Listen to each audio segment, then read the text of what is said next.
All right, chances are you have seen those locked up plexiglass cases at grocery and drugstores that keep items out of the reach of thieves and shoppers. Sometimes finding a store employee to unlock those little treasures can take a lot of time, and it can get pretty frustrating. The San Francisco Standard wanted to find out how long it takes on average, and they published their findings today. Joining us live now is Garrett Leahy, a reporter at the Standard. So Garrett, thanks for joining us. How long does it take on average to get a locked up item at a store? I had visited 3 stores on a Friday, a Safeway, a Walgreens, and a Target, all in San Francisco.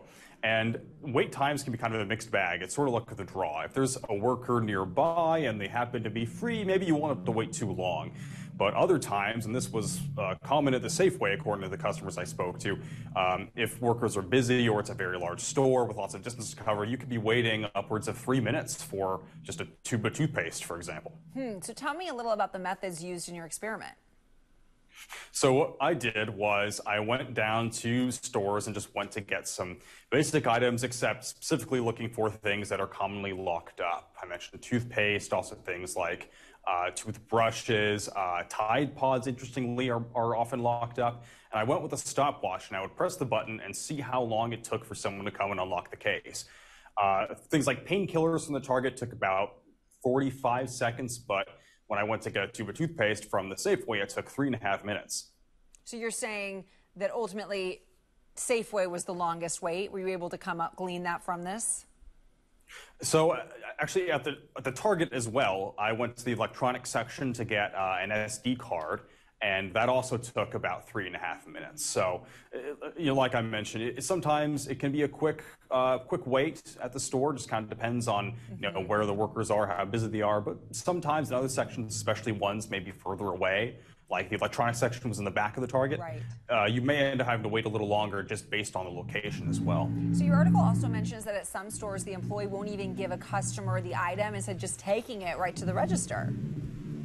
Yes, so this was only the case for the Safeway. A worker I spoke to said the change happened about a month ago. What they'll do is, this is specifically for the items that are locked up behind these acrylic cases. They'll actually bring a shopping basket with them, and they'll unlock your item, ask you what you want, and then put it in the basket and say, meet me at register 1. They'll take it to the front for you, rather than giving it to the customer to bring to the front themselves. And apparently that's a move to prevent would-be thieves from simply walking out with the merchandise once it's handed to them. So what are retailers saying about these cases? Do they say that they are working to prevent thefts? So I actually reached out to some of the retailers, and I didn't hear back from all of them. They didn't provide further information about their effectiveness exactly, even though I asked. What they did say was that they are doing them in response to shoplifting. I know there's been previous reporting from other places that have also suggested that sometimes these locked up cases can actually sometimes deter shoppers, interestingly.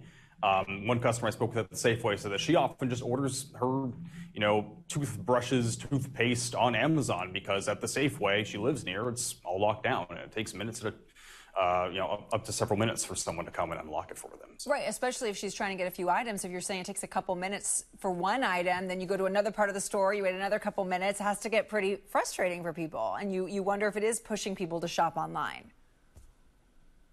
Yeah, well, certainly in her case it was. I didn't hear anyone else say that, but I could imagine others would have a similar experience to share. Yeah, so how common are these security cases in San Francisco? Are they in almost every one of these stores, or just certain neighborhoods? So I went to those 3 stores, but in my experience, I've seen them at most big retailers, especially ones maybe where there's more population, ones closer to downtown.